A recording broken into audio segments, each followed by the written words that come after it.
We don't beg employees to stay, the VP said. I nodded. Here's my notice, and your CEO demo starts in 3 minutes. I closed my laptop. In the boardroom, the screen went black. Mikado stared at him. The test keys, he whispered. They're gone. There are moments in your career when you know, with absolute certainty, that the person sitting across from you has no idea how much damage they're doing. Not vague damage.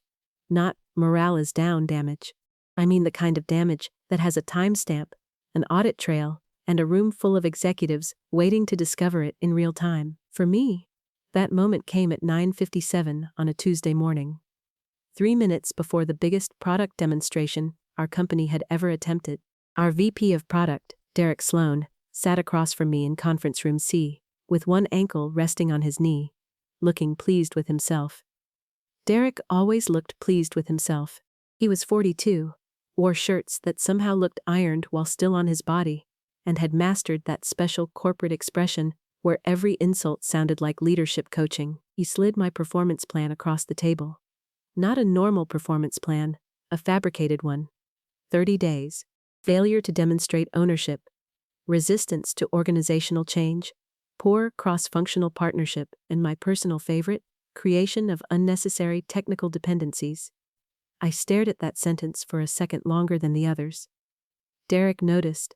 That one seems to bother you, he said. I looked up. No. I was just admiring the wording. His smile tightened. Beside him sat Melissa Crane from HR, who had spent the entire meeting looking at me with the nervous sympathy of someone watching a stranger test whether a frozen lake could support their weight. Derek leaned forward. Rachel, I want to be clear. This isn't punitive. Of course not. Nothing punitive in corporate America is ever described as punitive. It's developmental. It's strategic. It's a transition. It's an opportunity to reflect, while security waits near your desk with a cardboard box.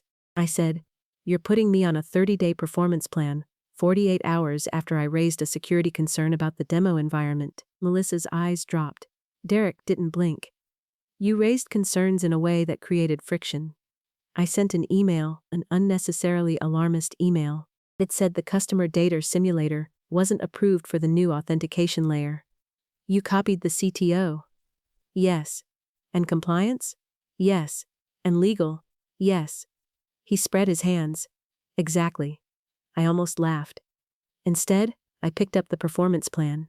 For the previous 6 weeks, Derek had been trying to force my team to do something stupid. For the previous 2 weeks, I had been making sure every stupid instruction arrived in writing. Those are 2 very different activities. Derek didn't know that yet. He glanced toward the clock. 9:57. In the boardroom upstairs, our CEO was about to demonstrate Helix, our new enterprise identity platform, to 3 board members, 2 investors, our largest prospective client, and representatives from a strategic partner that could double our revenue. There were also 38 executives dialed in remotely. The demo had been Derek's obsession, his career-making moment, his phrase, not mine. He'd spent the previous month telling anyone who would listen that Helix was proof product had finally broken free from engineering bottlenecks. That was another phrase he liked, engineering bottlenecks. Apparently, people who asked whether production-grade security credentials should be handled responsibly were bottlenecks now. Derek tapped the performance plan. I need your signature. I set it down. No. Melissa finally looked at me. Derek's eyebrows rose. No? I'm not signing something that says I failed to collaborate because I refused to bypass security controls. You're misunderstanding what this is. No. I understand it. His pleasant expression disappeared for half a second. Then it came back. Corporate faces are fascinating that way. You have a choice, he said. You can take the feedback, reset, and demonstrate that you want to be here. Or you can decide this organization is no longer the right fit. I looked at the clock. 9:58. Then I opened my laptop. Derek smiled. He thought I was going to sign. Instead, I opened a document I had already prepared, printed it. The printer behind Melissa Word. 1 page came out. I picked it up. Derek's smile faded. I put the page on top of his performance plan. My resignation, I said. Melissa inhaled sharply. Derek stared at it. Then he laughed. Actually laughed. Not loudly, just a short, disbelieving little puff through his nose. Rachel. Yes? You understand we don't negotiate against resignations. I'm not negotiating. He sat back. We don't beg employees to stay? I nodded. Here's my notice, and your CEO demo starts in 3 minutes. I closed my laptop. For the first time that morning, Derek looked toward the clock.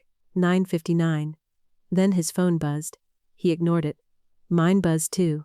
I didn't. The message was from our CTO, Jonah Bell. Asterisk, demo room ready. Test environment healthy. You good? Asterisk, I typed one word. Asterisk, yep. Asterisk. Then I stood. Derek looked annoyed. Where are you going? Back to my desk.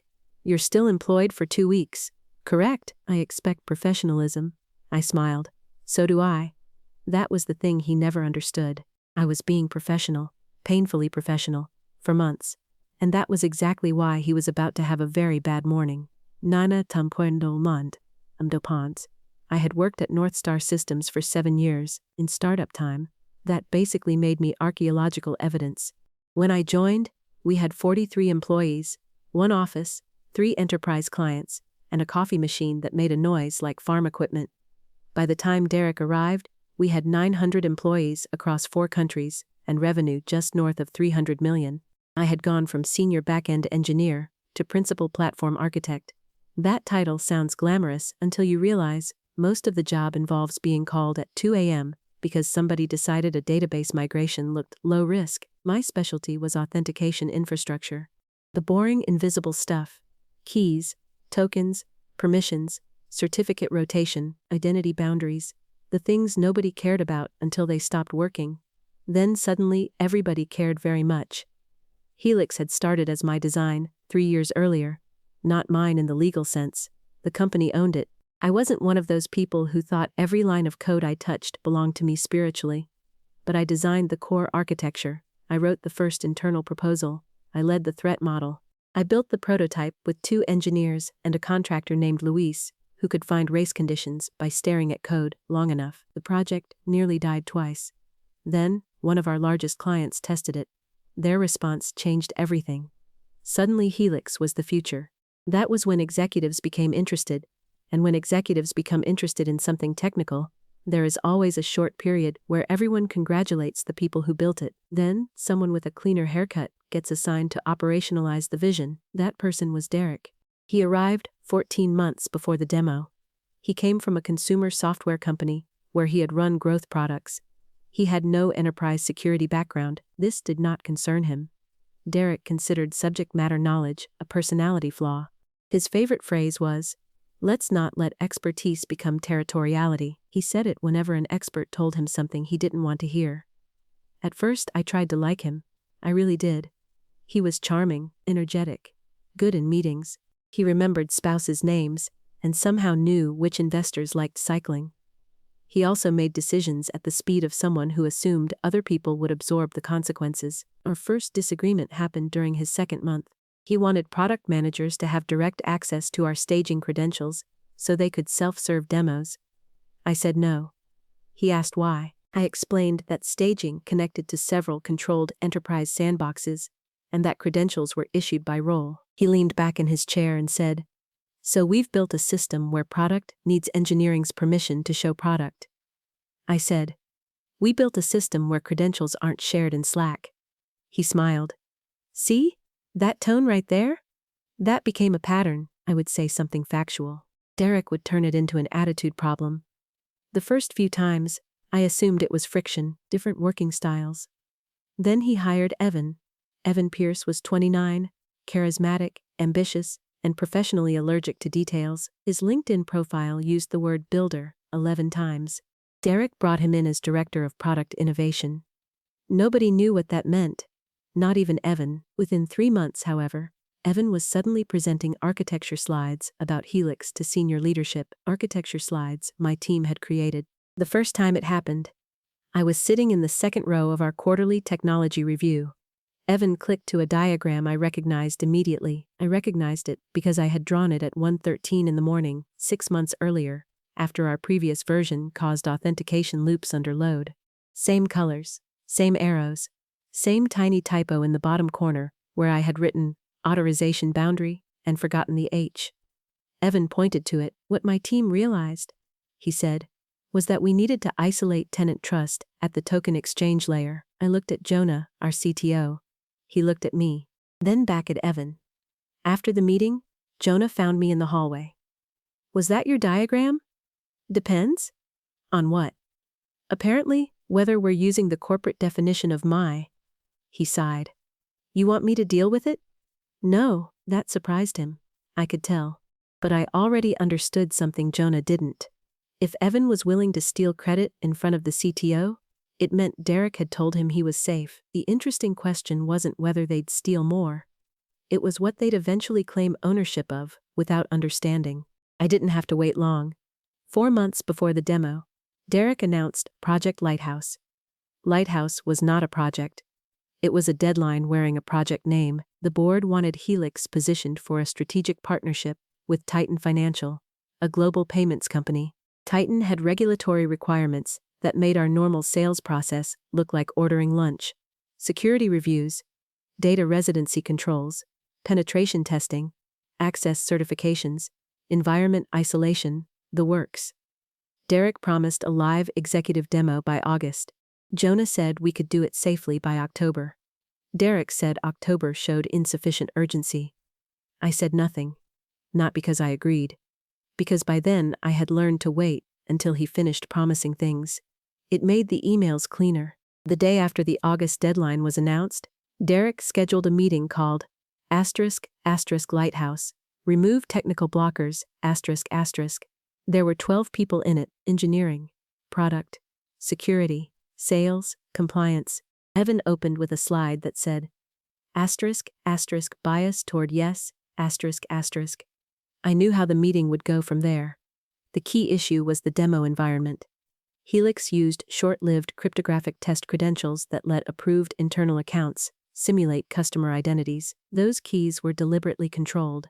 They expired. They were logged. They couldn't be exported. And, most importantly, they were issued to individual approved engineers through our internal security service.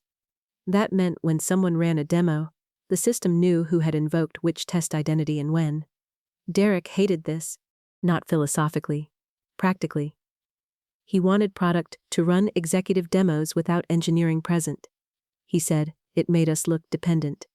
Security said no. I said no. Compliance said absolutely not. So Derek did what executives sometimes do when a decision isn't going their way. He changed the wording. The next meeting wasn't about bypassing controls. It was about creating demonstration resilience, then reducing single points of failure, then empowering cross-functional ownership.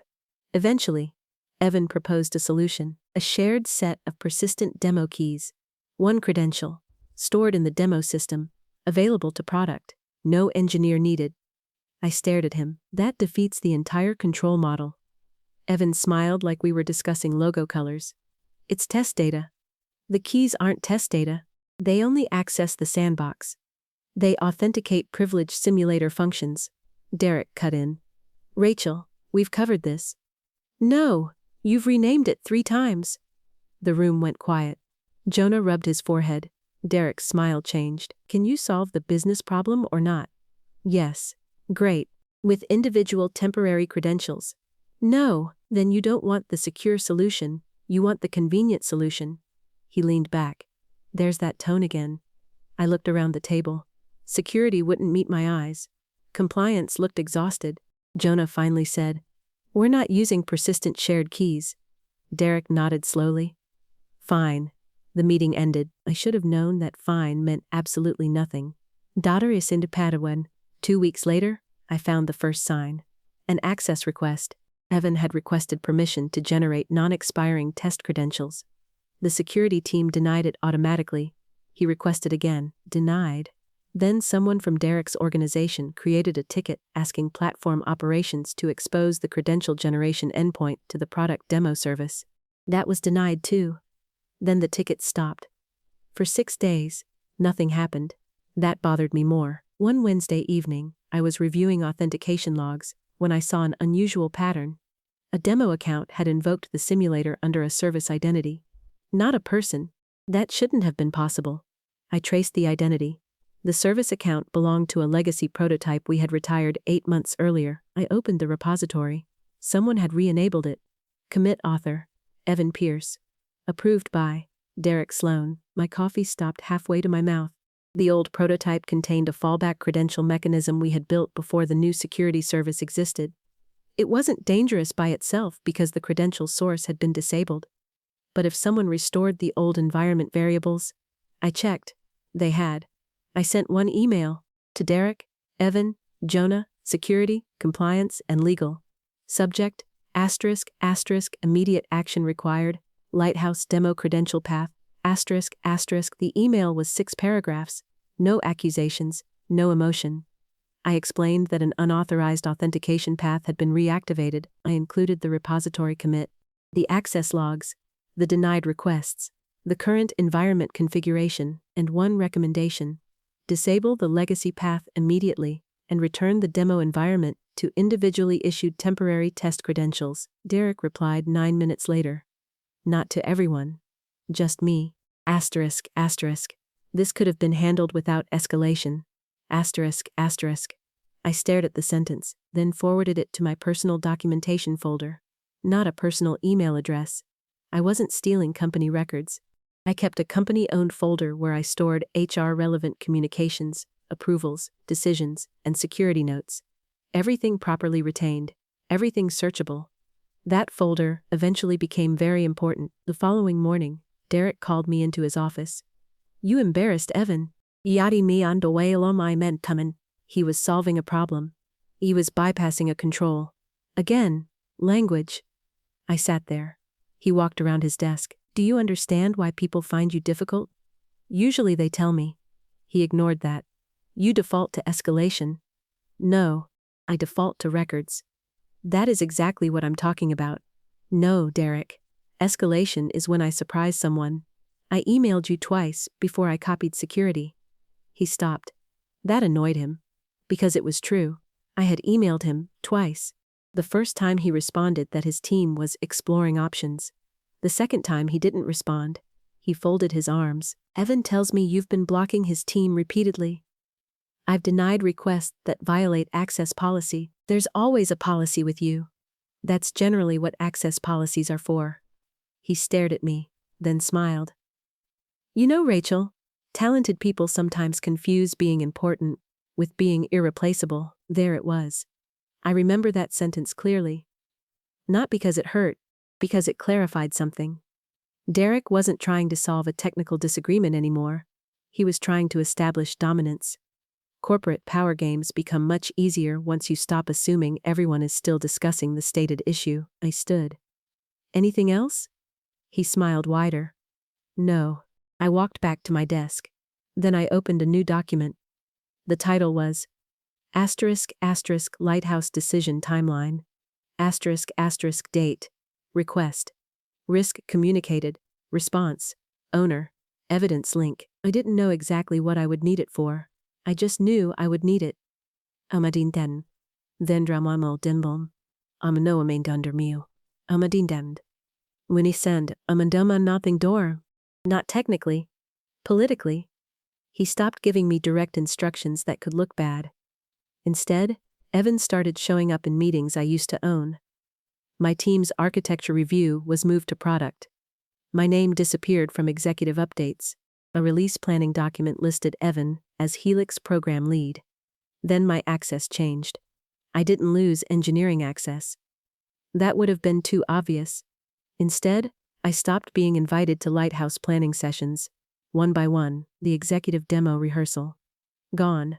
Partner readiness call. Gone. Product/security sync. Gone. I found out about them because junior engineers kept forwarding me questions afterward. Did we approve persistent sessions? Is product allowed to preload admin identities? Why are there 2 credential services? Every question told me Derek was building around me. Then came the performance review. For 7 years, my reviews had ranged from exceeds expectations to exceptional impact. Suddenly, I was rated meets expectations. The written comments mentioned collaboration challenges. I asked my manager Priya where the rating came from. She looked miserable. Calibration. With whom? You know I can't discuss that. Derek. She sighed. Rachel. That's a yes. She closed her office door. Off the record? Nothing is off the record anymore. Her expression changed. That was the moment she realized how far things had gone. She lowered her voice. He thinks you're making Lighthouse harder than it needs to be. I'm not working on Lighthouse anymore. I know. So I'm being penalized for blocking decisions in meetings I'm excluded from. Priya didn't answer. I nodded. Okay. Okay? Yeah, she looked worried. What are you going to do? I smiled. My job. That answer disturbed her more than anger would have. And I understood why. By then, I had stopped trying to win. I had started making sure the truth would survive. Then, 3 weeks before the CEO demo, Jonah called me into his office. The CTO's office had glass walls, which meant every private conversation looked suspicious. He shut the blinds. That made it worse. Did you know product is running the Lighthouse demo without you? Yes, they told me you agreed. No. His jaw tightened. Did you approve the legacy credential path? No. They told me security signed off. They didn't. Jonah stared at me. Do you have proof? I looked at him. Of which part? That was when he understood. He sat back. How much do you have? Enough. Rachel? I opened my laptop, then stopped. What exactly are you asking? He rubbed both hands over his face. I'm asking whether the demo is safe. No. Can it be made safe? Yes. How? Disable the legacy service. Reissue individual test credentials. Run the demo under controlled accounts. How long? An hour. Then why hasn't that happened? I stared at him. Ask Derek. I'm asking you. Because Derek thinks requiring individual credentials proves engineering is a dependency. Jonah looked at the ceiling. For 10 seconds, neither of us spoke.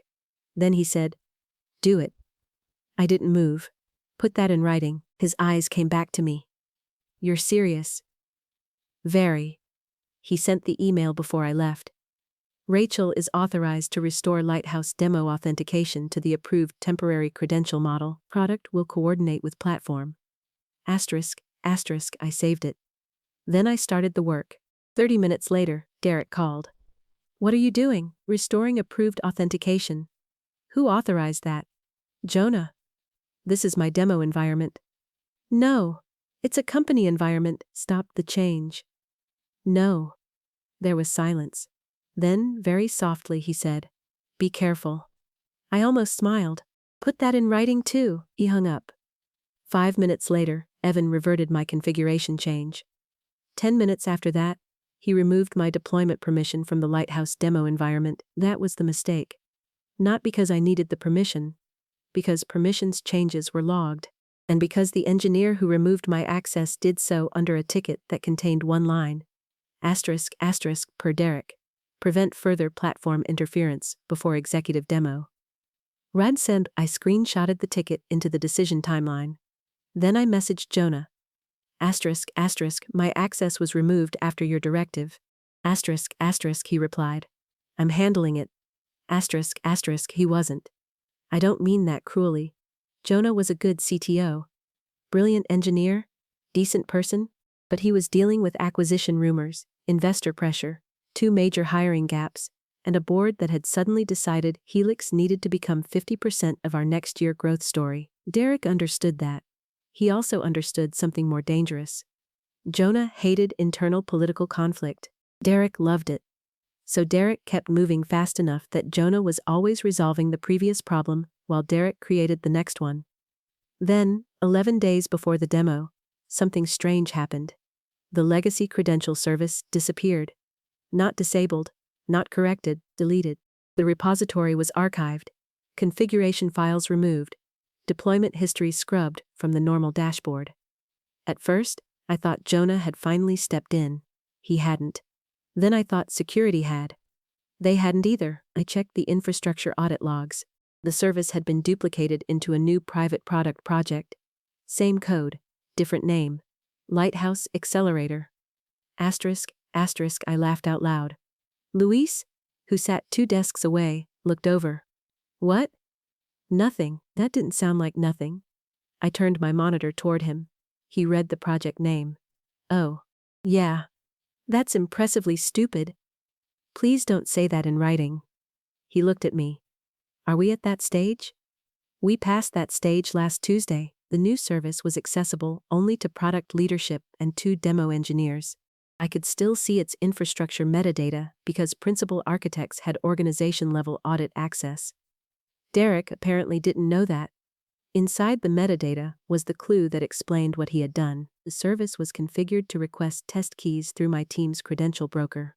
Not the legacy mechanism. Our broker. That was actually good. Secure. Approved. Logged. There was just one issue. Our test keys were not shared credentials. They were issued under an engineer's identity, and the person Derek's team had selected to generate them was me. At first, I assumed it was an accident. Then I found the automation record.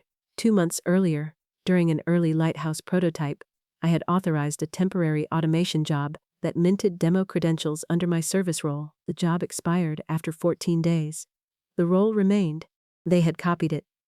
So the entire executive demo, the one Derek had spent weeks claiming no longer depended on engineering, was quietly requesting credentials through a role attached to my account. I stared at the screen for a long time. Luis leaned over. That bad? Depends on how much someone enjoys irony. The role wasn't permanent. It couldn't be. Security policy required user-linked test roles to terminate when the user's employment status changed, not when they left the building, not at the end of their notice. When the HR system marked an active resignation event, the next credential refresh would fail. I opened the Lighthouse schedule. CEO demo. Tuesday, 10 a.m. Then I opened my calendar. Monday afternoon, 4:30. Meeting invitation from Derek. Asterisk, asterisk. Performance alignment discussion. Asterisk, asterisk. I knew what was coming. And suddenly I knew exactly how the demo would end. The only question was whether Derek would give me a reason to resign before 10 o'clock. He did. The day before the demo, Derek postponed our performance meeting to Tuesday at 9:30, 30 minutes before the presentation. That wasn't an accident. He wanted me unsettled. He wanted to establish control right before his big moment. Maybe he thought fear would make me cooperative. Maybe he wanted me busy with HR while Evan ran the demo. Either way, I spent Monday evening doing something extremely unexciting. I checked policy. Twice. I checked the credential lifecycle. 3 times. I checked whether resigning would immediately invalidate my user-linked test role. Yes. I checked whether that invalidation would affect production. No. Customer systems were completely separate. I checked whether it would affect approved engineers' demo credentials. No. Only the keys improperly tied to my personal role. Then I did one more thing. I emailed Jonah, asterisk, asterisk, before tomorrow's demo. Please confirm Lighthouse has moved off my individual credential role, as previously requested. I do not approve continued reliance on a user-linked test role for executive demonstration infrastructure. He didn't reply that evening. At 8:12 the next morning, he responded, asterisk, asterisk. I was told this was resolved. Checking now. Asterisk, asterisk. At 8:46, asterisk, asterisk. Product confirms resolved. Asterisk, asterisk. I looked at that message. Then at the audit logs. It was not resolved. At 9:02, the Lighthouse demo service refreshed 6 keys through my role. I exported the audit record to the compliance folder. At 9:11, Evan messaged me. Asterisk, asterisk. Please avoid touching Lighthouse environment today. We are locked for demo. Asterisk, asterisk, I replied. Asterisk, asterisk, understood. Asterisk, asterisk, at 9:18, Derek sent me the performance plan document. I opened it. The language about unnecessary technical dependencies was already there. That was almost artistic. At 9:25, Melissa from HR arrived. At 9:29, I printed my resignation letter. I left it on my desk. At 9:30, the meeting began. At 9:57, Derek told me we didn't beg employees to stay. At 9:59, my resignation was entered by Melissa into the HR system. I know because she did it while we were still in the room. Company policy required immediate processing of voluntary resignation documents when access-sensitive employees were involved. At 9:59 and 23 seconds, the identity system flagged my employment state as asterisk, asterisk, notice period, departing, asterisk, asterisk. At 9:59 and 24 seconds, all user-bound privilege test roles attached to my account were invalidated, including Lighthouse. At 10 o'clock, I sat down at my desk. Luis looked at me. You okay? Fantastic. You don't look fantastic. I'm about to be unemployed. There's nuance. My phone buzzed. Message from Jonah. Asterisk, asterisk. Did you resign? Asterisk, asterisk. I typed. Asterisk, asterisk, yes. Asterisk, asterisk. 3 dots appeared. Disappeared. Appeared again. Before he could reply, the boardroom screen went black. We could see part of the room through the glass wall at the end of the executive corridor.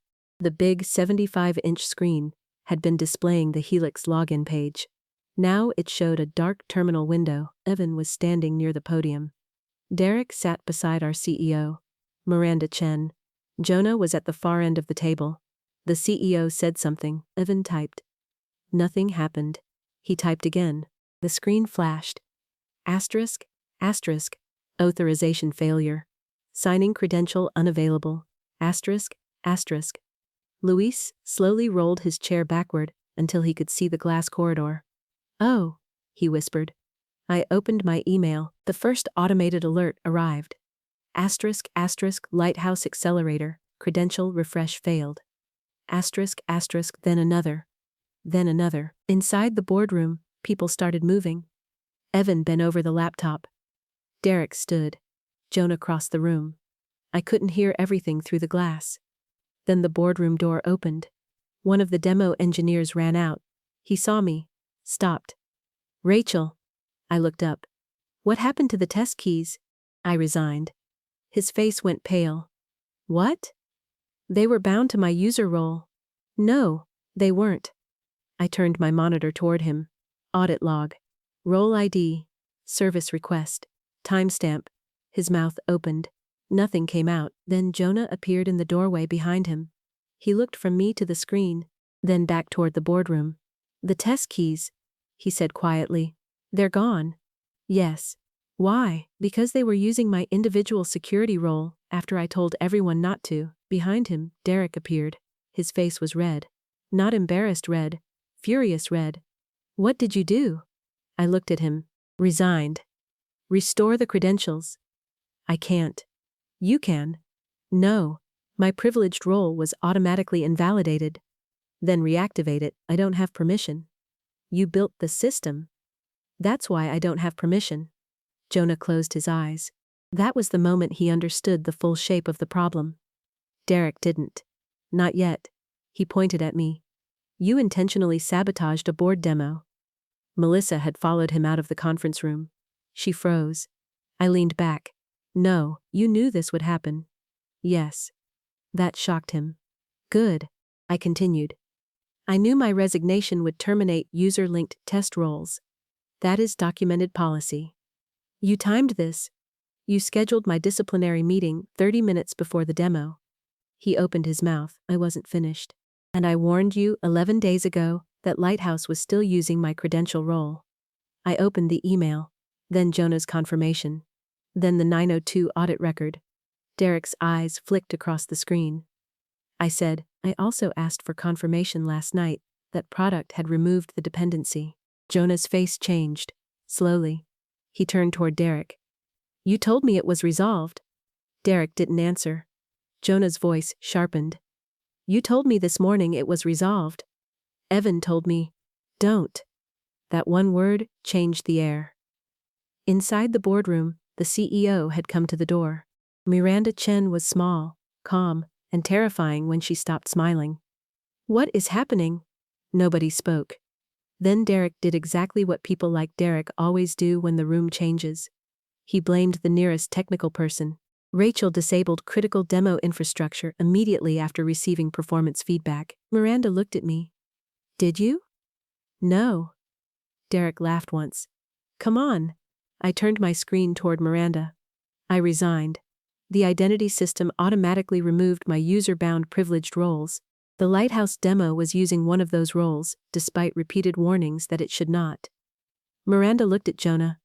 Is that accurate? Jonah's jaw tightened. Yes. She looked at Derek. Why was an executive demo dependent on one employee's personal security role? Derek pointed toward the boardroom. We can litigate process later. Right now we have Titan waiting. That might have saved him. If he had stopped there, but arrogance is rarely efficient. He looked at me. Rachel, fix it. Now. I said. No. His face changed. Miranda's eyebrow lifted. Derek took a step closer. You're still an employee. Yes. You have a duty to support the company. I do. Then restore the service. That would require bypassing the exact security policy you're disciplining me for enforcing. Nobody spoke. I watched that sentence land. Melissa looked at the floor. Jonah looked almost impressed. Miranda looked at Derek. Derek looked like he had swallowed a battery. Then I added the sentence I had been carrying around for 3 weeks. The dependency you accused me of creating is the one your team secretly created after removing my access. Silence. Real silence. The kind where even keyboards seem disrespectful. Miranda turned to Jonah. Can we recover? Yes, he said. Securely. Yes. How long? He looked at me. I answered. 45 minutes if security issues approve demo roles, Derek snapped. We don't have 45 minutes. Miranda didn't even look at him. We do now. Then she walked back into the boardroom, the door shut. And for the first time since Derek joined Northstar, nobody followed him. The demo resumed 52 minutes later, without Derek presenting. Jonah and 2 security engineers rebuilt the credential chain correctly. I helped. Not because Derek asked, because I still worked there, and Titan had done nothing wrong. That distinction mattered to me. It also mattered later. I didn't re-enable my role. I didn't bypass policy. I sat with security, documented each approved credential, and helped them configure the demo service exactly the way it should have been configured 6 weeks earlier. At 10:56, Helix came back online. At 11:03, Miranda resumed the executive session. Jonah ran the technical portion. It went well. Not perfect. Better than perfect, actually. Real. Titan's security representative asked why the first environment failed. Miranda could have lied. She didn't. She said we had discovered an internal access control problem and corrected it before proceeding. The Titan representative nodded, then said something I later heard from Jonah. Good. We're more interested in how companies handle control failures than whether they pretend they never have them. Derek missed that part. He was in conference room C with HR. At 11:20, Evan joined him. At 11:42, their access to Lighthouse was suspended. At noon, security opened a formal audit. By 2 p.m., my decision timeline had become Exhibit A. Not because I submitted it dramatically. Nobody stood in a boardroom while I dropped a folder on a table. Real corporate disasters are less cinematic and somehow more satisfying. Melissa emailed me. Can you provide all records related to Lighthouse credential concerns, access changes, and performance feedback? I replied with one folder link. She called me 3 minutes later. How long have you been keeping this? Since Derek told me documentation was escalation. There was a pause. Then she said, Of course. The folder contained 36 items, emails, ticket links, meeting notes, access logs, rejected requests, Jonah's authorization, the ticket removing my deployment access, Evan's hidden service, Derek's response calling my security email alarmist. The performance plan drafted 2 days after compliance asked product why the legacy service had been reactivated in the most damaging item of all, a Slack thread I had almost forgotten. 6 weeks earlier, Evan had asked Derek, Rachel says, these credentials will die if her identity changes. Should we migrate the automation? Derek replied. After demo. I don't want more engineering drama this week. Evan. Risk if she leaves? Derek. She's not leaving. That line circulated very widely by Thursday. Derek spent the rest of Tuesday trying to control the story. First, he said I had failed to provide adequate transition notice. Then HR reminded him I had been employed for approximately 2 minutes after resigning before the demo failed. Then, he said, I had concealed knowledge of the credential dependency. Security produced 4 emails where I had described it. Then, he said, product believed the issue had been fixed. Infrastructure audit logs showed Evan had copied the service after my corrective change. Then, he said, Evan acted independently. Evan responded by forwarding Derek's written approval. Watching 2 ambitious people discover that loyalty ends exactly where legal exposure begins is one of corporate life's more educational experiences. Wednesday morning, I was invited to a meeting with Miranda, Jonah, General Counsel, Melissa, and the head of security. Derek was not invited. I brought coffee. Miranda noticed. You seem calm. I resigned yesterday. That usually makes people less calm. I've had time to rehearse. General Counsel did not smile. Lawyers rarely reward jokes when folders are involved. Miranda folded her hands. Rachel, I want to ask you directly. Did you resign because you knew the demo would fail? I answered directly. I resigned because Derek gave me a false performance plan tied to my refusal to bypass security controls. Did you know the demo would fail? Yes. Why didn't you prevent it? I tried. How many times? I looked at Melissa. She opened the folder. 7 documented warnings, she said. The head of security corrected her. 9, if you count the access policy tickets.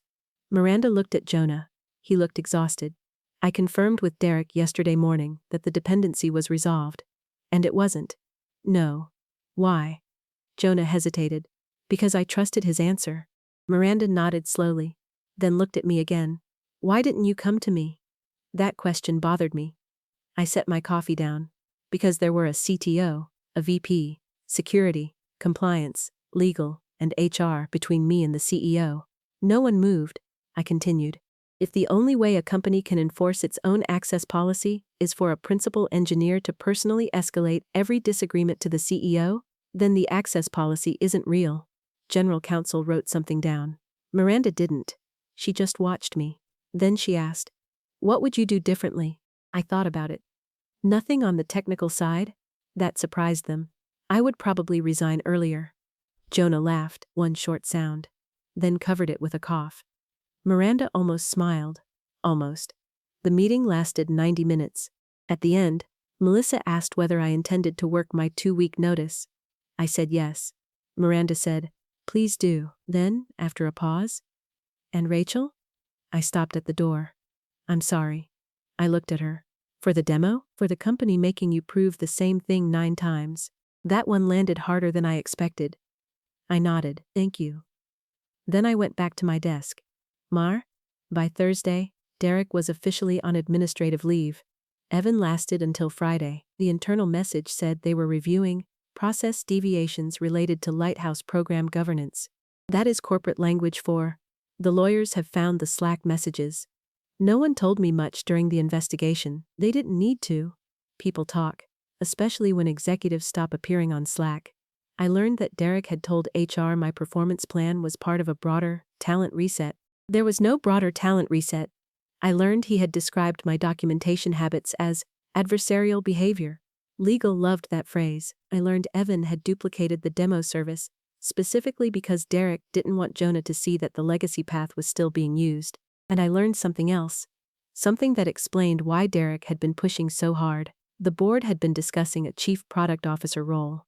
Derek wanted it, badly. The Titan partnership was supposed to be his proof that he could run a strategic platform business.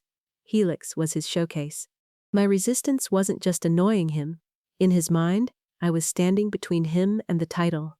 That made the performance plan make more sense.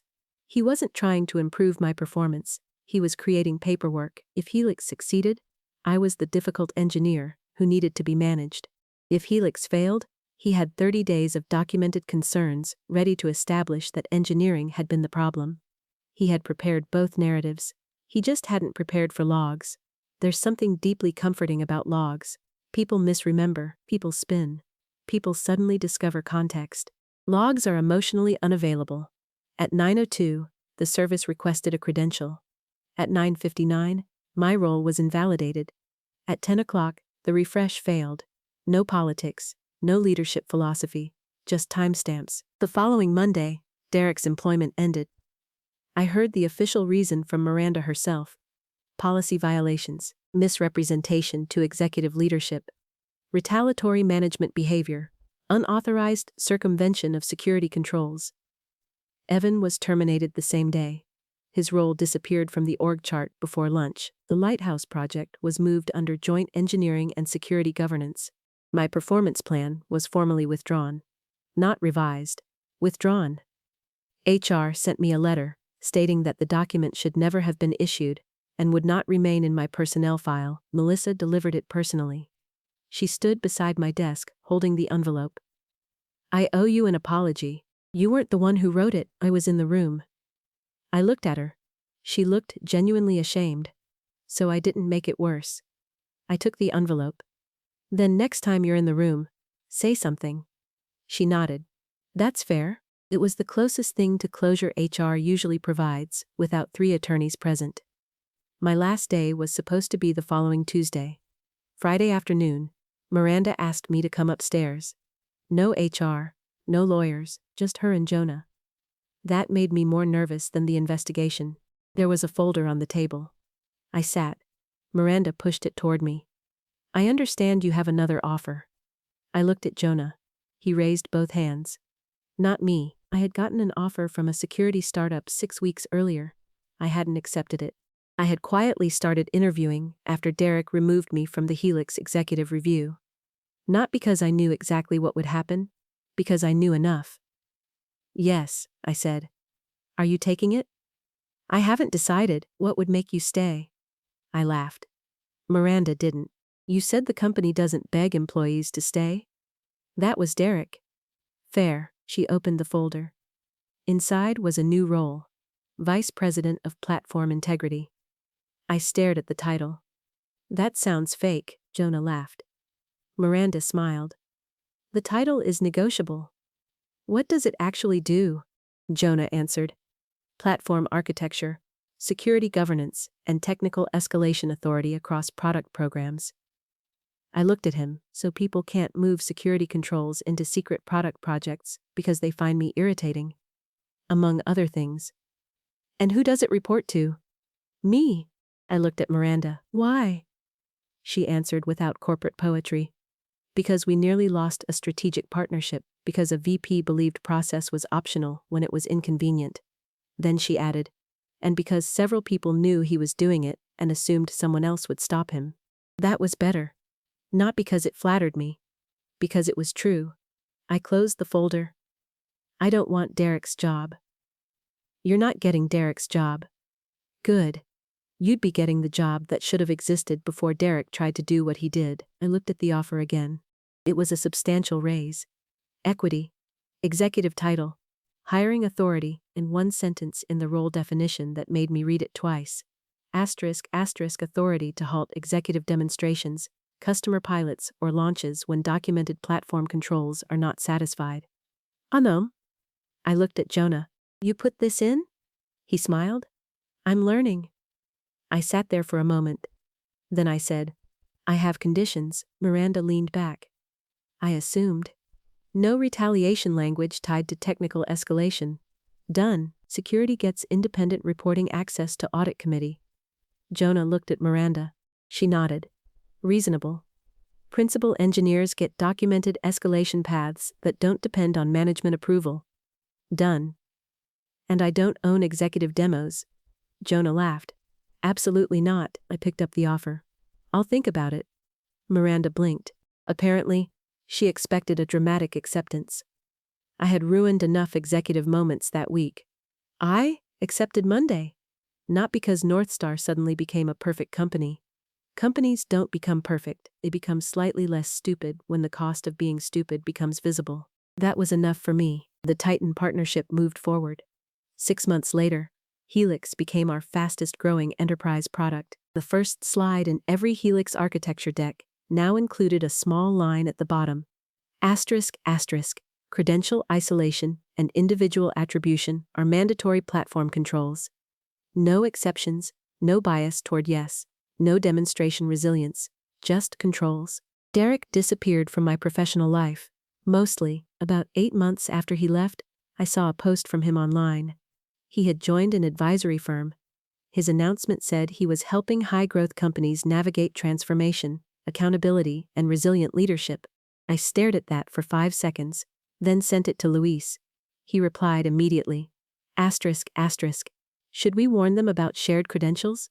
I laughed so hard Jonah came out of his office to ask what happened. I told him. He shook his head. Leave it alone. I am. And I did. That's the part people usually get wrong about revenge. They think the satisfying part is destroying someone. It isn't. I never hacked anything, never deleted anything, never locked anybody out, never sabotaged the demo. I didn't leak Derek's messages. I didn't call the board. I didn't scream in HR. I didn't even refuse to help fix the system after it failed. I did something much more dangerous. I let every person own their decision. Derek wanted the demo dependent on a credential path I told him not to use. Fine. His decision. Evan wanted to copy the service into a hidden product project. Fine. His commit. They wanted my name removed from meetings, while their automation still depended on my identity.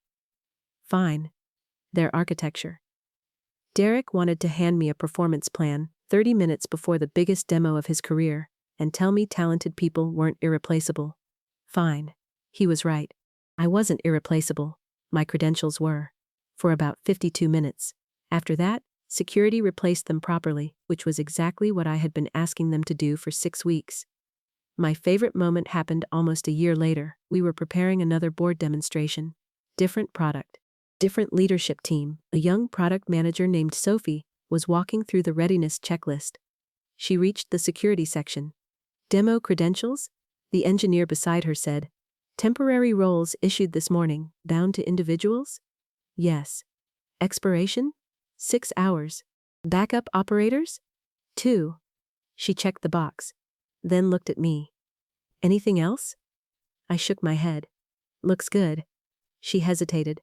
I heard there used to be an incident. Jonah, sitting across the room, suddenly became very interested in his coffee. I smiled. There was. What happened? I looked through the glass wall, toward conference room C. The room where Derek had told me North Star didn't beg employees to stay? The room where Melissa had processed my resignation? The room where a man who thought documentation was disloyalty discovered that systems don't care about confidence? I looked back at Sophie. Someone confused a dependency with a person. She waited. That's it? That was enough. 3 minutes later, the demo started. The screen stayed on. Nobody panicked. Nobody ran into the hallway, asking where the test keys had gone. And nobody in that room needed to beg an employee to stay. Because this time, they had built the system so they didn't have to. Don't show up Monday, he wrote. He forgot the CEO's entire billing platform used my personal developer account. I removed access. At dawn, finance screamed. Why can't we charge anyone? I replied. Because you fired the cash register. My sister was halfway through her first dance when my phone buzzed against the inside pocket of my suit jacket. I almost ignored it. Almost. The ballroom lights were low. My mother was crying into a napkin, and my brother-in-law was looking at my sister like she had personally invented oxygen. It was one of those rare nights where nobody was talking about quarterly targets, platform migrations, missed invoices, investor updates, or why the CEO's nephew had somehow been promoted again, despite treating Excel like forbidden scripture. Then my phone buzzed a second time. I slipped it out under the table. The message was from Darren Cole, Chief Operating Officer of Bright Ledger Systems and, as of 6 months earlier, my direct boss. Don't show up Monday. Your employment is terminated effective immediately. HR will arrange shipment of personal items. Asterisk, asterisk. That was it. No call, no meeting, no explanation, just a firing by text during my sister's wedding. I stared at it for several seconds while Frank Sinatra played, and 200 people applauded around me. Then another message came through. Asterisk, asterisk. We need people committed to the company's future. This decision is final. Please conduct yourself professionally. Asterisk, asterisk. I actually laughed, quietly. My cousin next to me leaned over. Everything okay? I locked the phone. Yeah, I said. Apparently I just got some free time. He raised an eyebrow. I picked up my champagne. Across the dance floor, my sister spun beneath her husband's arm. I smiled, took one sip, and opened my phone again. Not to argue, not to beg, not to ask Darren what I had done wrong. I took screenshots. Then I forwarded both messages to my personal email. Then I opened one other app. There was an account I needed to check. I looked at the screen for maybe 10 seconds. Everything was still exactly where I had left it. That was when I realized Darren hadn't just fired me badly. He had fired me stupidly. And the stupid part wasn't going to become obvious until Monday morning. Bright Ledger wasn't a glamorous company. We didn't make self-driving cars, cure diseases, or launch rockets. We built subscription billing software for medium-sized businesses. Sexy, right? Our clients were gyms, software firms, property management groups, healthcare networks, trade associations, online education companies, businesses that charged thousands or sometimes millions of customers every month. Bright Ledger sat in the middle. Customer signs up. Payment information gets entered. Invoice gets created. Card gets charged. Receipt goes out. Revenue appears. That boring chain of events was the bloodstream of the company. And for 3 years, I had been the person responsible for making sure it kept flowing. My official title was Senior Platform Engineer. My unofficial title, depending on who was panicking, was, "Can you please fix this before finance notices?" I had joined Bright Ledger when it had 42 employees, 3 developers, and a billing system held together by enthusiasm and several terrifying scripts written by a contractor named Pavel, who had apparently believed comments in code were a sign of weakness. Back then, our CEO, Nathan Mercer, was still sitting in engineering meetings.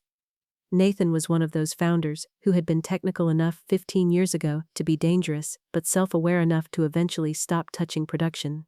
He understood systems. He understood dependencies. More importantly, he understood the difference between someone who made slides and someone who made the slides possible. At least he used to. When I joined, Bright Ledger was preparing to rebuild its entire payments architecture. We needed a new developer environment for several third-party services: payment testing, webhook routing, cloud functions, transactional email, fraud simulation, and a specialized integration tool that handled event synchronization between customer accounts and our internal ledger. Most of those vendors offered corporate plans. One did not. At least not then. The vendor was called StackForge. StackForge was tiny, fast, and absurdly useful. It allowed developers to host custom billing connectors and secure webhook transforms without maintaining dedicated infrastructure. We planned to use it temporarily. The company credit card kept failing verification during setup because Bright Ledger had recently changed its legal entity structure. Nathan was standing over my desk when I tried for the 4th time. "How long until we can test?" he asked. "Could be 3 days if their compliance team answers." He winced. "We had a demo in 36 hours, I said. "I can open a developer account personally and migrate it later." Nathan frowned. "With your card?" "For the sandbox only." "You sure?" "Unless you want to explain to the investors that the billing demo is delayed because our billing company couldn't pay a billing vendor." He stared at me. Then he laughed. "Fine, document it, expense it. We migrate next week." That was 3 years ago. We did document it, we did expense it. We did not migrate it next week, or the week after that, or during the next quarter. You can probably see where this is going. What started as a temporary developer account slowly became part of the architecture. Then it became a critical part. Then it became the kind of critical part that everyone promised we would clean up after the next release. StackForge hosted 6 custom connectors. Those connectors validated customer billing events, transformed tax data, routed failed payment retries, and authenticated requests between our main application and several payment processors. If StackForge stopped working, customers could still log in. Dashboards would still load. Reports would still exist. But new charges? No.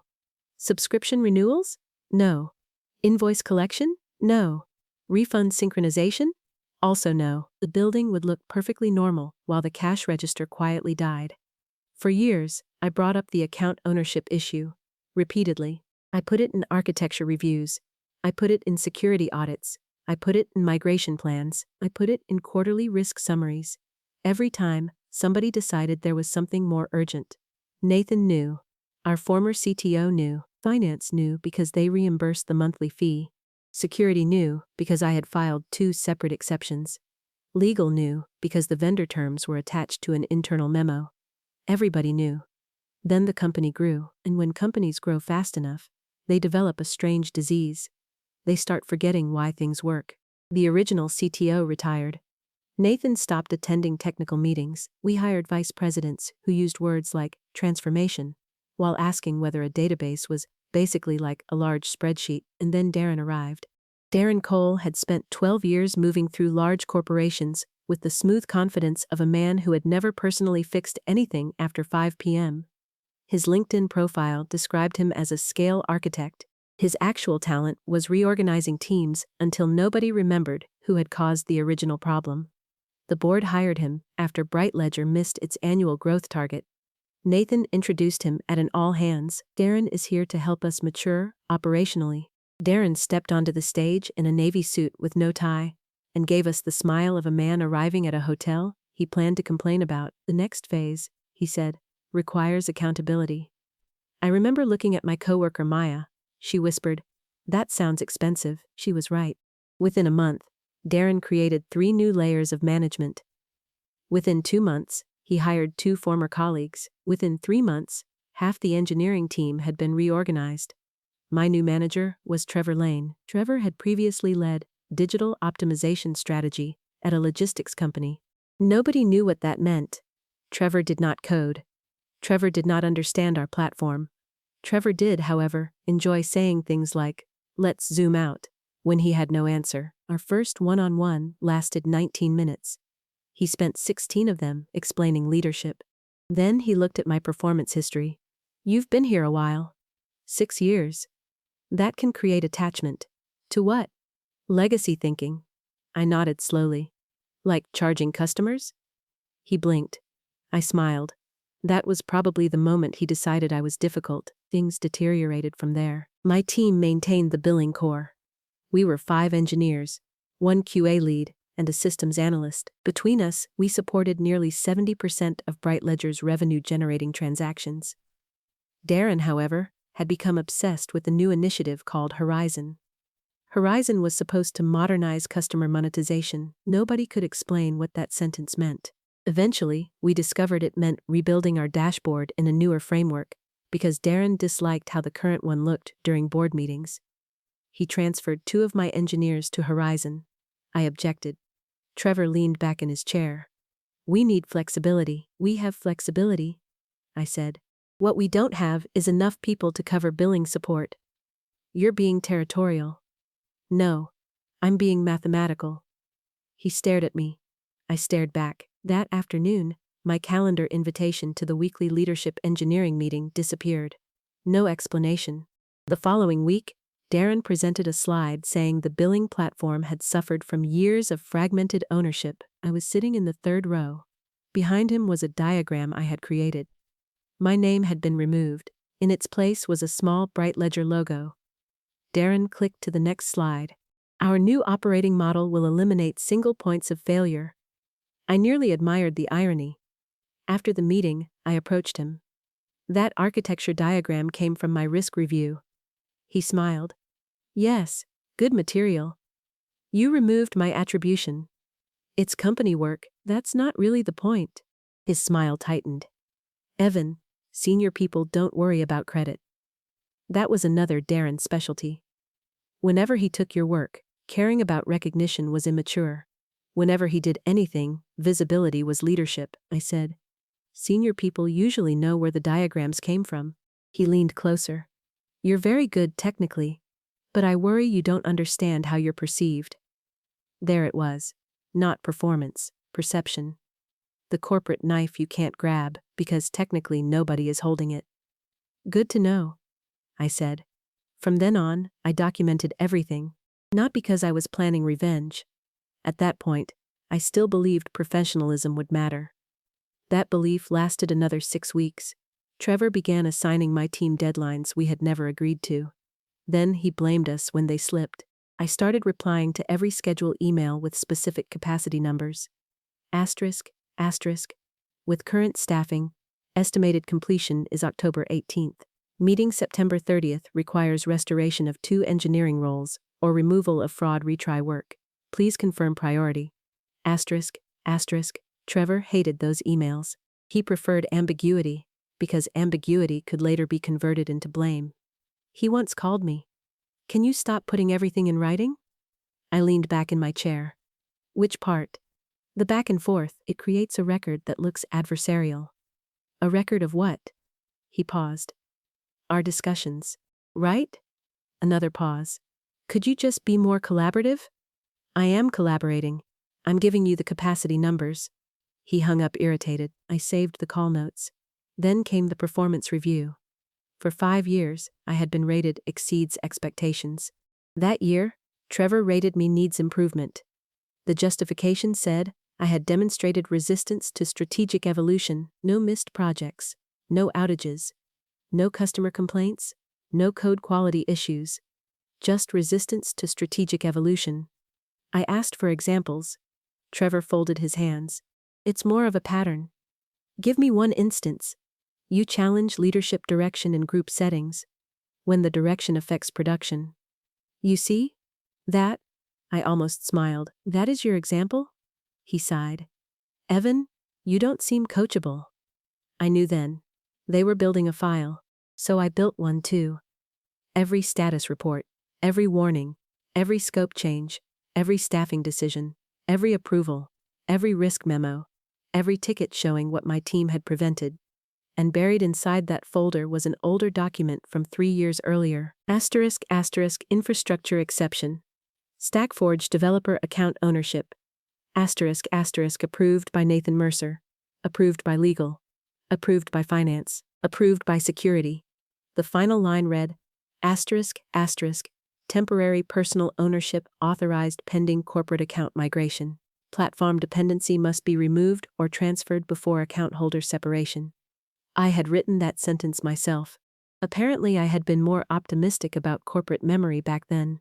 The strange thing was, I almost transferred the account anyway. 3 months before my sister's wedding, StackForge finally launched proper enterprise ownership. I opened a migration ticket. I documented every dependency. I estimated 6 hours of downtime-free work. Trevor rejected it. The reason? Not aligned with Horizon milestones. I emailed him. "Be theirs. This account remains personally owned and supports production billing dependencies. Migration should be considered separation risk remediation." Asterisk, asterisk.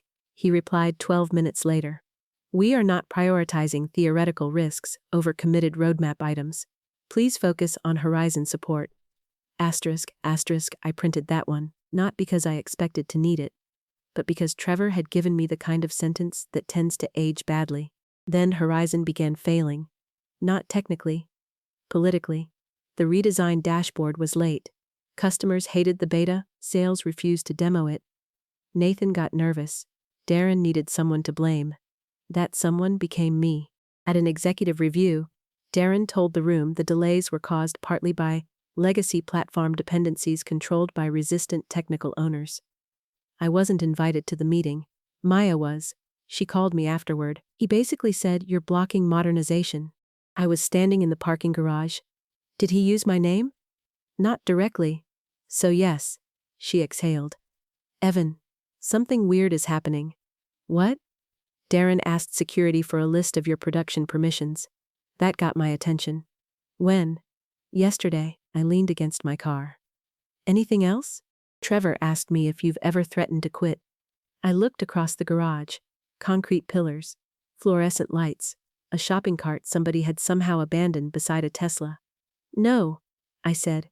He asked twice. That night, I backed up my personal employment records. Only my records. No company code, no confidential client data, no proprietary documents I wasn't entitled to keep, but anything involving my employment, expense reimbursements, approved exceptions, performance reviews, HR communications, and policy acknowledgments went into one clean archive. I also checked the StackForge account. Billing card. Mine. Legal owner. Me. Primary administrator. Me. Recovery email. Mine. Bright Ledger's engineers had delegated credentials. The company itself had no ownership rights beyond the licenses purchased through my account, under the approved exception. That distinction mattered. A lot. The next morning, I requested a meeting with Trevor. He arrived 7 minutes late, holding an iced coffee. "What's up?" "I want the Stackforge migration approved." He groaned. "Again?" "Yes, we talked about this. We're carrying a separation dependency." He smirked. "Are you planning to leave?" "No." "Then it's not urgent." I let the silence sit. "Put that in writing." His expression changed. "What? You're declining migration because you don't consider separation risk urgent. Put it in writing." He laughed. "Why are you being dramatic?" "I'm not. I'm making sure the risk decision is documented." He studied me. "You know, this is exactly the behavior people are concerned about." "What behavior?" "This constant need to protect yourself." I looked at him for a long moment. "Trevor, if accurate documentation feels like self-protection, that should worry you more than me." He stood up. "We're done." Apparently we were. 2 weeks later, I was removed from the Horizon project. Darren announced it in front of 12 people. "We're streamlining decision-making." I nodded. "Great." He frowned slightly, disappointed that I hadn't fought. Then he added, "You'll focus on maintenance." Maintenance? That word, the graveyard, where companies send the people keeping the lights on. For the next month, I fixed billing defects while Darren's preferred engineers presented roadmap slides. Then came my sister's wedding. I had requested the Friday off 11 months earlier. Approved. On Thursday evening, Trevor messaged me. "Need you available tomorrow afternoon. Darren wants final reconciliation testing." I replied, "I'm on approved PTO for my sister's wedding. Maya has coverage and the runbook, asterisk, asterisk 3 dots appeared, then disappeared, then appeared again. Asterisk, asterisk, this is a visibility moment.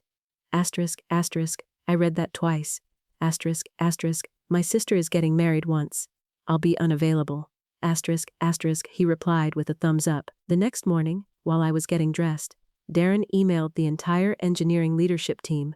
Asterisk, asterisk, given current delivery pressure, all key technical leads are expected to demonstrate flexibility this weekend. He did not name me. He didn't have to. At 2:17 p.m., while we were taking family photos, Trevor called. I silenced it. At 2:23, he called again. At 2:31, Darren called. I silenced that too. At 2:34, Maya texted me. Asterisk, asterisk, nothing is broken, they want you on a planning call. I told them you're at the wedding. Asterisk, asterisk, I wrote back. Thanks. Please don't cover anything beyond actual production issues. Asterisk, asterisk, at 3:05, Trevor sent. Asterisk, asterisk, your absence has been noted. Asterisk, asterisk, I took a screenshot. Then I put my phone away and watched my sister walk down the aisle. By dinner, I had almost forgotten them. Then, during the first dance, Darren fired me. The timing wasn't accidental. That much I learned later. Darren had wanted the termination done Friday so they could disable my company access before Monday and announce a leadership transition first thing Monday morning. He thought firing me while I was off-site prevented drama. He thought texting me meant he didn't have to hear my response. He thought he was controlling the moment. He was, in a way. He just hadn't checked what else he was turning off. After the first dance, I excused myself and stepped into the hotel hallway. I called HR.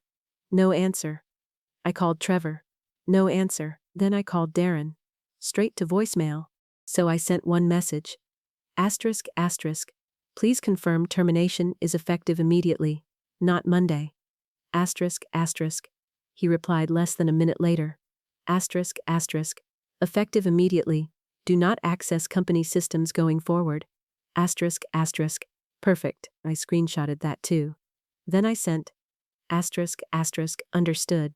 I will cease all company system access immediately. Asterisk, asterisk. That message mattered because I was not going to log into BrightLedger again. I didn't need to. Stackforge wasn't BrightLedger's system. It was mine. I returned to the ballroom. My mother saw my face. What happened? Work thing. Tonight? Apparently capitalism keeps late hours. She frowned. I kissed her cheek. Not tonight. Tomorrow. For the rest of the wedding, I danced. I gave my speech. I made a joke about my brother-in-law's inability to assemble furniture. I hugged my sister. At midnight, She cornered me near the bar. Mom says something happened. Mom violates several international privacy treaties. Evan. I sighed. I got fired. Her face dropped. What? By text. Tonight?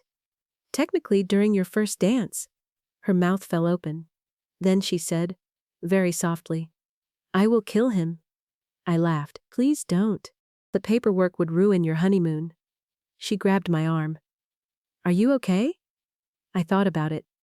The funny part was that I was. Angry, yes.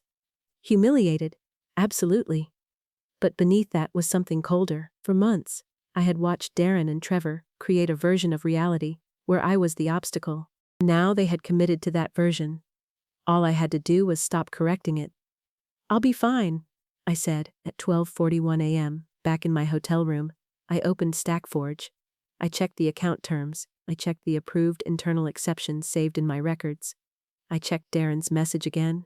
Asterisk, asterisk, effective immediately. Do not access company systems going forward. Asterisk, asterisk.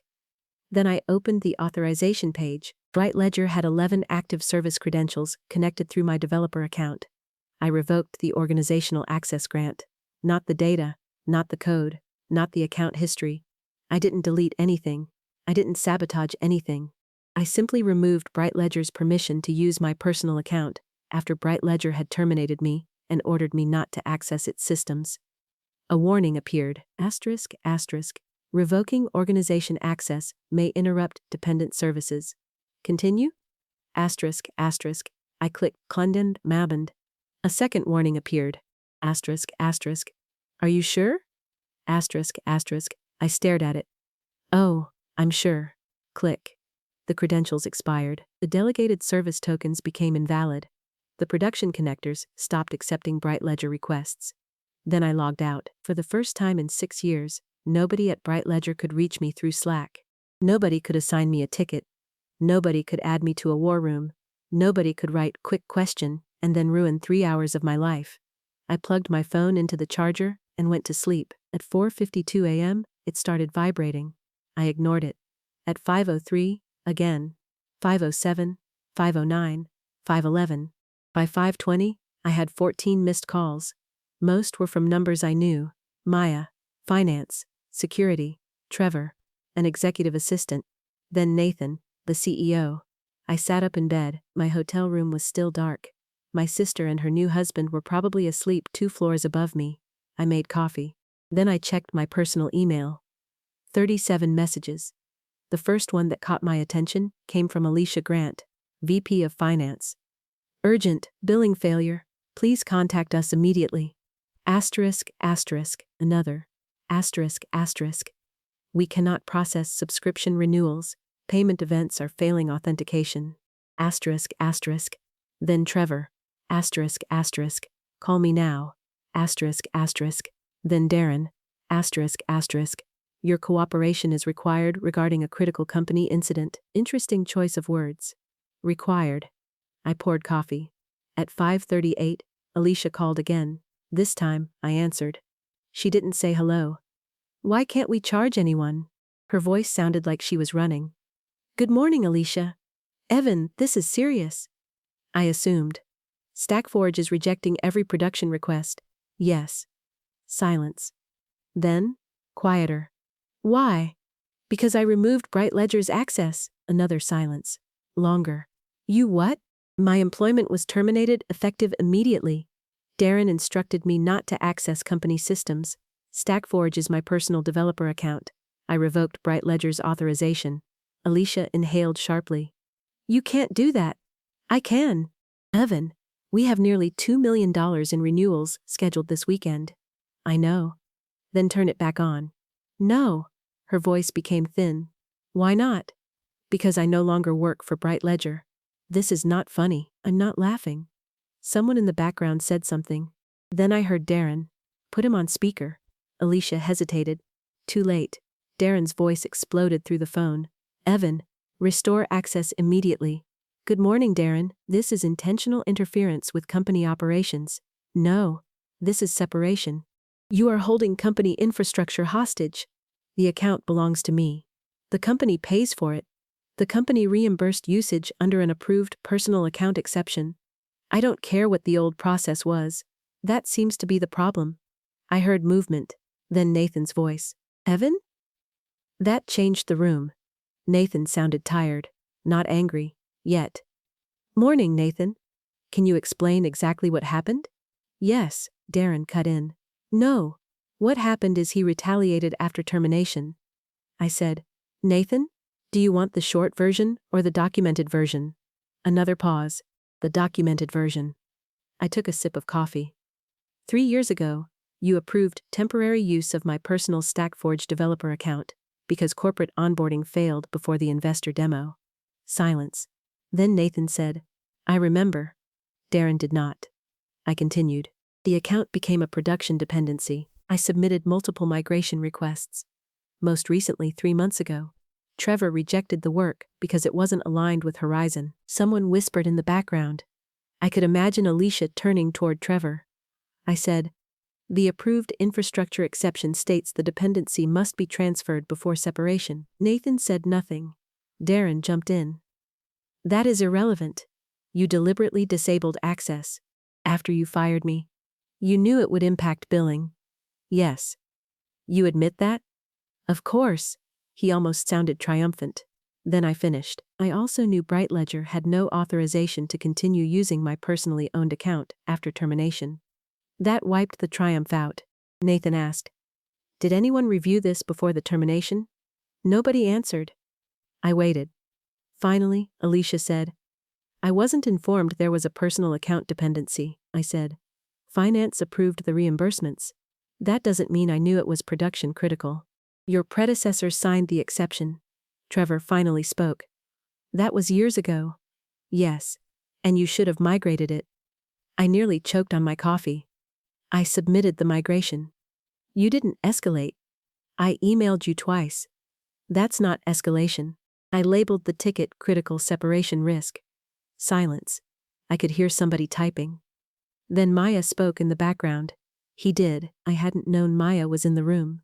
Darren said sharply, Maya, please. She ignored him. He also raised it in the March architecture review. I was there. There are moments when a bad situation turns. Not with a dramatic speech, not with shouting, just one person realizing they are no longer controlling the facts. That was Darren's moment. I heard it in his voice. Evan, whatever disagreements existed, you need to restore service. No, Nathan said. Why? Because I am no longer an employee, and you have no agreement authorizing BrightLedger to use the account. Darren said, we'll compensate you. That's not the issue. Then what is? You fired the account owner without migrating the account. Alicia muttered something I couldn't hear. Darren said, stop being cute. I looked out the hotel window. The sky was turning gray. Darren, you fired the cash register. Nobody spoke. That sentence traveled. I could practically feel it crossing the conference room, from finance, to security, to Nathan, to Trevor. Then Nathan said, Evan, I'm asking you personally. What would it take to restore access temporarily? That was the question I had expected, and I had an answer, an emergency access agreement. Darren laughed once. No, Nathan said. Go on. Written confirmation that BrightLedger acknowledges the account is personally owned. Written indemnification for approved temporary use. Payment of the outstanding reimbursement from last month. A defined migration window, no administrative access beyond named engineers, and an independent record of the transfer. Alicia asked, how fast can you restore service after that? Minutes, Darren snapped. This is extortion. No, I said, extortion would be me creating the dependency to force payment. Your company created the dependency, refused to remove it, terminated the owner, and is now asking for temporary licensed access. Nathan said, Darren, stop. That was the first crack. A small one, but audible. At 6:14 a.m., BrightLedger's general counsel emailed me, not Darren, not Trevor, general counsel. The subject line was **** emergency services and access agreement. ***. I reviewed it. They had tried to sneak in a sentence saying, all StackForge assets were work made for hire and company property. I rejected it. 10 minutes later, A revised version arrived. That sentence was gone. I asked for one more addition. Bright Ledger acknowledges that termination occurred prior to transfer, despite previously documented migration risk. Darren called me personally. I answered. What? His voice was low now. You're enjoying this? No. Don't insult me. I'm at my sister's wedding hotel at 6:30 in the morning, fixing a problem I warned you about 3 months ago. Enjoyment isn't the word. You're damaging your reputation. That almost made me smile. With who? The industry is small, so is the folder I have with your signatures. Silence. Then he said, You think Nathan is going to protect you? I don't work there anymore, Darren. That was the part he couldn't adjust to. He still thought he had authority. He was still speaking to me like I was a difficult subordinate, but the relationship had changed at 8:43 p.m. the night before. He had changed it. He just hadn't emotionally caught up. At 6:42, the agreement was signed by Nathan and General Counsel. At 6:45, Finance paid the outstanding reimbursement plus the emergency license amount specified by legal. At 6:47, I restored a limited access grant. At 6:49, billing requests resumed. By 6:55, the backlog was processing.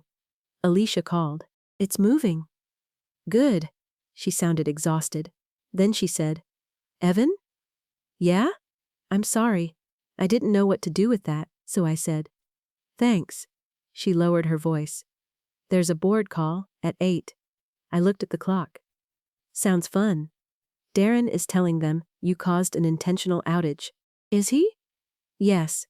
Then make sure they get the timeline. She was quiet. I think they will. That was the second open door. Because the billing failure was no longer the biggest problem. The biggest problem was that Bright Ledger had a scheduled lender review that Monday. The company had recently expanded its revolving credit facility. One condition required management to certify that critical payment infrastructure had documented ownership, access controls, and continuity procedures. Guess who had signed the certification? Darren. I knew because 6 weeks earlier, compliance had asked me to confirm whether StackForge had been migrated. I answered truthfully. **num. Migration remains pending. Current account is an approved personal ownership exception. Compliance had followed up. Has operations accepted remediation responsibility? I attached Trevor's rejected migration ticket. After that, nobody contacted me. At the time, I assumed they had handled it internally. They had, just not the way I expected. At 7:18 a.m., Nolman, I received an email from Priya Shah, Bright Ledger's Director of Compliance. Evan, may I call you? I replied yes. She called immediately. Her first question was not about the outage. Do you still have the March migration rejection? Yes. And Darren's operational risk certification? No. I never received the final. She exhaled. Okay. What's going on? I can't discuss internal matters. Fair. But I need you to confirm one thing. At any point, did you tell leadership the StackForge dependency had been transferred? No. Verbally or in writing? No. Did you ever say the separation risk was resolved? No. Another long pause. Thank you. Priya. Yes? Did someone say I did? She didn't answer directly. I may need a written statement. Then she hung up. That was when I knew Darren had made a mistake bigger than firing me. He had signed something. By breakfast, my family thought I was dealing with some work mess. My mother kept trying to feed me eggs. My sister sat across from me in sunglasses. You look suspiciously happy for someone unemployed. I'm not happy. You're doing the face. What face? The one you did when Uncle Rick said nobody could prove he scratched Dad's truck. I was 12. You found the security camera. I buttered toast. He scratched the truck. She leaned forward. What did your boss do? I took a bite. He forgot where money comes from. At 7:56, Nathan texted. Please join board call at 8:15. Council approved. Wannet and Mamie call me had Mamie? I almost declined. Then I thought about Darren telling the board I had sabotaged the company. I replied. Send invite to personal email. At 8:15, I joined from my hotel room, wearing yesterday's dress shirt and no tie. There were 14 people on the call. Board members: Nathan, Alicia, Priya, General Counsel, Darren, Trevor, Maya, 2 people from our lender. That last part was interesting. Darren looked terrible. Not physically. His hair was perfect. His shirt was perfect, but his eyes had the restless look of someone who had realized confidence was not evidence. Nathan opened. We had a payment interruption beginning early this morning. Service has been restored under a temporary agreement. We need to establish cause and continuity. Darren jumped in. The immediate cause was deliberate revocation of credentials by a terminated employee. There it was, nice and clean. The villain loves the first sentence because the second sentence contains context. One board member, Elaine Morris, looked at me. Mr. Hale, did you revoke access? Yes. Darren leaned back slightly. I continued. After Darren terminated me effective immediately and instructed me not to access company systems, Elaine said. Was the account company owned? No, Darren said. That's semantics. General Counsel interrupted. It is not semantics. I almost felt bad for him. Almost. Elaine looked at Counsel. Explain, Counsel said. The Stackforge account is legally held by Mr. Hale. Brightledger has used delegated access under an approved temporary exception. One of the lender representatives leaned toward her camera. How temporary? Nobody answered. So I did. 3 years. Her eyebrows went up. Trevor cleared his throat. We inherited a legacy situation. Maya looked down. Probably to hide her face. Elaine asked, was there a remediation plan? Yes, I said. Trevor said, there were discussions. I opened the folder on my laptop. Migration ticket BL 4821. Submitted May 3rd. Estimated work 6 hours. Rejected May 7th by Trevor Lane. Trevor's face froze. I read his comment. Not aligned with Horizon milestones. We are not prioritizing theoretical risks over committed roadmap items. Nobody spoke. I let the sentence sit there and decompose. Elaine turned to Trevor. Did you write that? He shifted. In context? Yes or no? Yes. Darren cut in. The broader issue is Evan's conduct after termination. Priya spoke for the first time. No. The broader issue is the risk certification. Darren stopped. There it was. The third door. Elaine looked at Priya. What risk certification? Priya held up a document. The lender continuity attestation signed June 30th. One of the lender representatives leaned forward. Nathan's expression changed. Priya continued. The attestation states that all critical payment infrastructure is company-controlled or covered by an active continuity agreement. Nobody moved. I watched Darren. His mouth opened slightly, then closed. Priya said, Stackforge was neither. Darren looked at Trevor. Trevor looked at the screen. The lender representative asked, who signed? Priya didn't need to answer. Everybody already knew. Darren said, my certification was based on information provided by the technology organization. I laughed. Not loudly, but enough. Elaine looked at me. Something funny? Just timing.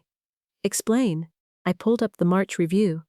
6 weeks before that certification, compliance asked me directly whether the Stackforge migration was complete. Priya nodded. He responded that it was not. I continued. I attached the rejected migration ticket. Elaine looked at Darren. So operations knew. Trevor jumped in. I did not understand the account was personally owned. That was a terrible choice. I opened another document. Architecture review, March 14th. I shared my screen. There it was, a slide titled, asterisk, asterisk, critical ownership risk, Stackforge, asterisk, asterisk, 3 bullet points. Personal account, production dependency. Must transfer before separation. Meeting attendees appeared on the right. Trevor Lane, Darren Cole, security, finance, compliance. Nathan, I zoomed in. Darren's name was highlighted because he had been the meeting organizer. He stared at it, then said, I attend hundreds of meetings. Elaine replied. Apparently not all of them mentally. I had to mute myself. Nathan rubbed his forehead. The lender representative asked, was this issue disclosed to us before certification? Priya said, no. That changed the entire tone. The billing outage had been embarrassing. This was governance. Boards forgive outages. They hate signatures, especially signatures attached to inaccurate certifications. Darren knew it too. He leaned toward the camera. We need to separate operational failure from one disgruntled employee exploiting a technicality. I unmuted. Would you like me to read the termination message? General Counsel said. Evan. Elaine said. Please do. So I did. Don't show up Monday. Your employment is terminated, effective immediately. Darren looked away. I continued. Then I asked whether termination was effective immediately or Monday. I read his answer. Effective immediately. Do not access company systems going forward. Elaine asked. And after receiving that, you revoked Bright Ledger's access to your personal account? Yes. Did you delete data? No. Modify company systems? No. Retain customer information? No. Demand payment before restoring service? Only reimbursement already owed, and an attorney-approved emergency access agreement. General Counsel nodded. That is correct. Elaine sat back. For the first time all morning, Darren looked small. Then Nathan asked the question that finished him. Darren, why was Evan terminated Friday night? Darren hesitated. Performance and cultural alignment. Was there an HR meeting? HR was aware. General Counsel looked at HR's empty square. Nathan said. Was there a performance improvement plan? Trevor said. We had ongoing coaching. I said nothing. That was the beauty of documents. Eventually, you get to rest. Nathan asked.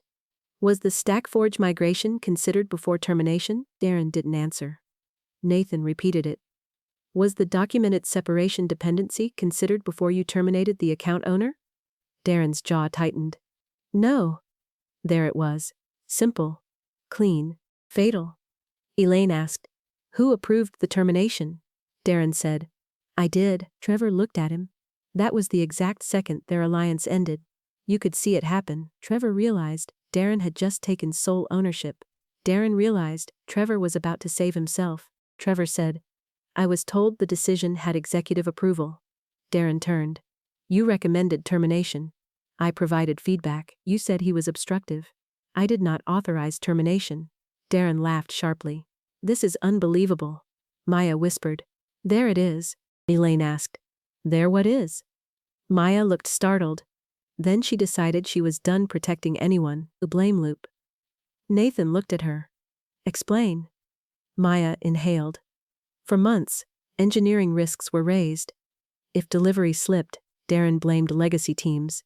If we objected, Trevor called it resistance. If we documented it, they called us adversarial. Evan kept pushing for the StackForge migration because he said exactly this could happen, Trevor said. Maya, careful. She stared at him. Why? Are you going to fire me at a wedding? Nobody said anything. Beautiful. Absolute perfection. At 9:02, the board asked Darren and Trevor to leave the call. Not metaphorically. Elaine said, Darren, Trevor, please disconnect. We'll continue without you, Darren began. I think removing me from an operational review is disconnect. His square disappeared. Trevor followed 6 seconds later. The room became strangely calm. That is something nobody tells you about workplace tyrants. They create so much noise that silence feels like a structural improvement. Nathan looked at me. I owe you an apology. I didn't rescue him. I didn't say it was fine. It wasn't. So I said, you should. He nodded slowly. I should. The board spent the next hour reviewing the timeline. Every warning had a date. Every rejection had a name. Every escalation had an attachment. At 10:11, the lender representatives left after Bright Ledger agreed to provide a formal incident report. At 10:18, Elaine asked me whether I would consider returning temporarily to oversee the migration. I looked at Nathan. He looked embarrassed. Good. Consulting, I said. Elaine nodded. Terms? Independent contract. Fixed scope. My rate is 3 times my former hourly equivalent. Nathan almost smiled. Fair. Migration authority cannot report through operations. Agreed. Written non-retaliation protection for everyone who participated in the incident review. Maya looked at me. Elaine said, agreed. And I choose the technical team. Agreed. Nathan said. Anything else? Yes. I leaned back. Monday starts at 10. That actually got a laugh. By Sunday afternoon, Darren had been placed on administrative leave. Trevor was suspended pending review. By Monday, the board's audit committee had expanded the investigation beyond Stackforge. That was when things got ugly.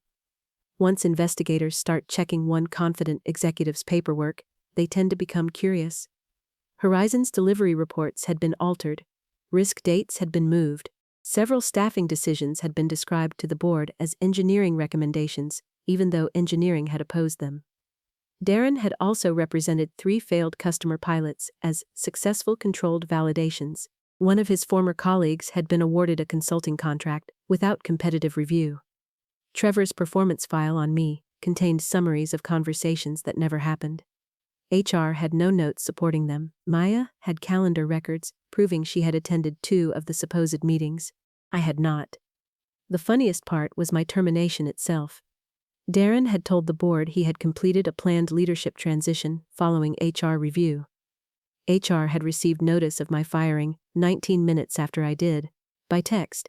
The HR director's reply to Darren had been, ***, we have not completed review. Please do not communicate termination until Monday. Darren had apparently read that and decided policies were for people without scale architecture. 3 weeks later, he was gone. The company announcement said Darren Cole had left Bright Ledger to pursue other opportunities. I always admire that phrase. You can apparently pursue opportunities at astonishing speed when security disables your badge at 2:30 in the afternoon. Trevor lasted another month. He survived the formal investigation but lost his management role. Then he resigned. Before leaving, he emailed me. Despite everything, I hope we can both reflect on how this situation escalated. I stared at it for a while. Then I replied. ***, I did. That's why I kept the emails. ***, he never responded. The Stackforge migration took 4 hours and 26 minutes. Remember when Trevor rejected 6 hours of work because it was a theoretical risk? The emergency outage, legal review, board investigation, lender disclosure, and executive fallout consumed roughly 1,100 staff hours, but we saved that 6. Corporate efficiency. Nathan asked me to come back full-time. He offered me Director of Platform Reliability, 40% raise, retention bonus, direct report to the CTO. For 6 years, that would have been everything I wanted. I turned it down, not dramatically. No speech, no slammed folder. I just told him the truth. I don't trust the company enough yet. He nodded. That's fair. I continued consulting for another 6 months. Maya got promoted to engineering manager. Alicia became executive sponsor for operational continuity. Priya created a rule that any critical third-party system required documented company ownership and 2 named backup administrators. They called it the Hail Control for about 3 weeks. I begged them to stop. They did not. The board also changed the termination process. No senior technical employee could be separated without a dependency review signed by security, IT, and the employee's functional leader, which is corporate language for check whether the person you are firing owns the cash register. As for me, I joined a smaller company. Better title, better equity, fewer layers of management. During my first week, the CTO showed me their production architecture. Halfway through, he pointed to a deployment service. We need to migrate that, he said. It's still under one engineer's personal account. I stared at him. He frowned. What? I said. How soon can we move it? He shrugged. This sprint. Good. He probably thought I was strangely intense about account ownership. I let him. A few months later, I ran into Nathan at an industry conference. He bought me coffee. We talked about Bright Ledger. Revenue had recovered. Horizon had been scaled back. The board had replaced 2 executives. Things were quieter. Before we parted, Nathan said, "You know, Darren still claims you set him up." I laughed. How? He says you knew the dependency would hurt us and waited. I considered that. Then I shook my head. No, I warned him. I know, I warned Trevor. I know. I filed the migration. I know. I documented the risk. I know. Then I got fired during my sister's wedding. Nathan smiled. Also true. I picked up my coffee. People like Darren think consequences are traps because they've never imagined anyone would stop cleaning up after them. Nathan looked at me for a second. That's probably the best description of him I've heard. Maybe. But Darren wasn't unique. Every company has someone like him. Someone who thinks the person doing invisible work is replaceable because the work is invisible. Someone who mistakes patience for weakness. Someone who assumes documentation is bureaucracy, right up until the document has their name on it. Someone who believes authority means reality will cooperate. Darren fired me because he thought he had all the leverage. He had the title, he had the org chart, he had the executive meeting, he had Trevor nodding beside him. He had already rewritten my reputation into something convenient, difficult, negative, legacy, not aligned. He just didn't have the one thing he should have checked before sending that text. Ownership. And that was the part that still makes me smile. I never hacked Bright Ledger. I never deleted a file. I never threatened anyone. I never touched their systems after being told not to. I simply accepted my termination, exactly as written. Immediately. Completely. Professionally. They told me I wasn't part of the company anymore. So I stopped letting the company use something that belonged to me. At dawn, finance discovered the difference. And for once, nobody needed me to explain it twice.